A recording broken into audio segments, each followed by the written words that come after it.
Okay, last chapter, chapter 22, A Warm Wind. And so, Wilbur came home to his beloved manure pile in the barn cellar. His was a strange homecoming. Around his neck he wore a medal of honor. In his mouth he held a sack of spider eggs. There is no place like home, Wilbur thought, as he placed Charlotte's 514 unborn children carefully in a safe corner. The barn smelled good. His friends, the sheep and the geese, were glad to see him back. The geese gave him a noisy welcome. Congratulations, they cried. Nice work. Mr. Zuckerman took the medal from Wilbur's neck and hung it on a nail over the pig pen, where visitors could examine it. Wilbur himself could look at it whenever he wanted to. In the days that followed, he was very happy. He grew to a great size. He no longer worried about being killed, for he knew that Mr. Zuckerman would keep him as long as he lived. Wilbur often thought of Charlotte. A few strands of her old web hung in the doorway. Every day Wilbur would stand and look at the torn, empty web, and a lump would come to his throat. No one had ever had such a friend, so affectionate, so loyal, and so skillful. The autumn days grew shorter. Lurvy brought the squashes and pumpkins in from the garden and piled them in the barn floor, where they wouldn't get nipped on frosty nights. The maples and birches turned bright colors, and the wind shook them, and they dropped their leaves one by one to the ground. Under the wild apple trees in the pasture, the red little apples lay thick on the ground, and the sheep gnawed them, and the geese gnawed them, and the foxes came in the night and sniffed them. One evening before Christmas, snow began falling. It covered house and barn and fields, woods.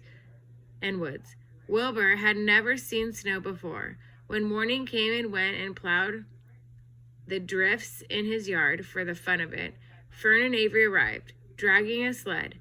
They coasted down the lane and onto the frozen pond in the pasture. Coasting is the most fun there is, said Avery.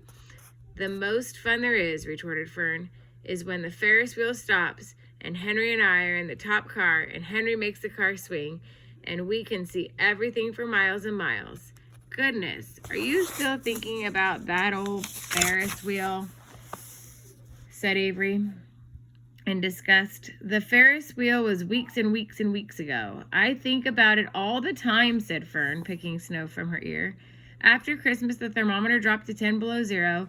Cold settled on the world. The pasture was bleak and frozen. The cows stayed in the barn all the time now, except on sunny mornings when they went out and stood in the barnyard in the lee of the straw pile. The sheep stayed near the barn, too, for protection. When they were thirsty, they ate snow. The geese hung around the barnyard the way boys hung around a drugstore. And Mr. Zuckerman fed them corn and turnips to keep them cheerful. Many, many, many thanks, they always said when they saw food coming. Templeton moved indoors when winter came. His ratty home under the pig trough was too chilly, so he fixed himself a cozy nest in the barn behind the grain bins. He lined it with bits of dirty newspapers and rags, and whenever he found a trinket or a keepsake, he carried it home and stored it there. He continued to visit Wilbur 3 times a day, exactly at mealtime, and Wilbur kept the promise he had made. Wilbur let the rat eat first. Then, when Templeton couldn't hold another mouthful, Wilbur would eat. As a result of overeating, Templeton grew bigger and fatter than any rat you ever saw. He was gigantic. He was as big as a young woodchuck. The old sheep spoke to him about his size one day. You would live longer, said the old sheep, if you ate less. Who wants to live forever, sneered the rat. I am naturally a heavy eater, and I get untold satisfaction from the pleasure of the feast. He patted his stomach, grinned at the sheep, and crept upstairs to lay down. All winter, Wilbur watched over Charlotte's egg sack as though he were guarding his own children. He had to... He had scooped out a special place in the manure for the sack next to the board fence. On very cold nights, he lay so that his breath would warm it. For Wilbur, nothing in life was so important as the small round object. Nothing else mattered. patiently awaited the day of winter and the coming of the little spiders. Life is always a rich and steady time when you're waiting for something to happen or to hatch. The winter ended at last. I heard the frogs say, said the old sheep one evening. Listen, you can hear them now. Wilbur stood still and cocked his ears. From the pond, in shrill chorus, came the voices of hundreds of little frogs. Springtime, said the old sheep thoughtfully. Another spring.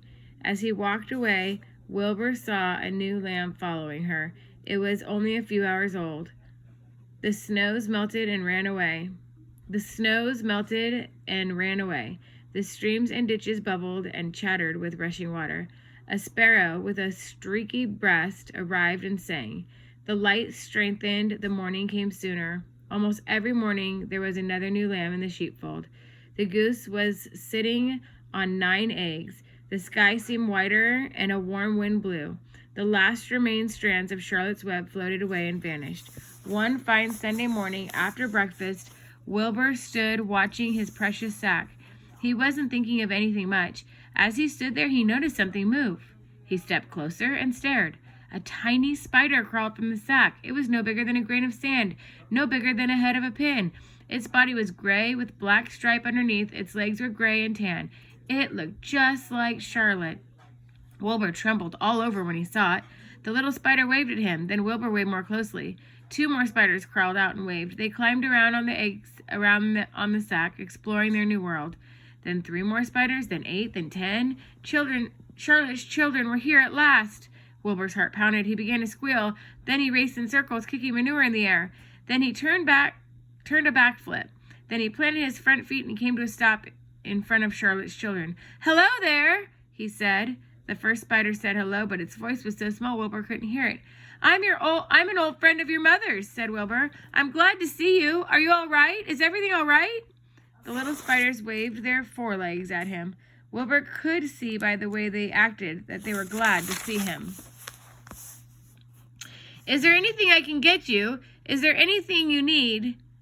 The young spiders just waved. For several days and several nights they crawled here and there, up and down, around and about, waving at Wilbur, trailing tiny drag lines behind them, and exploring their home.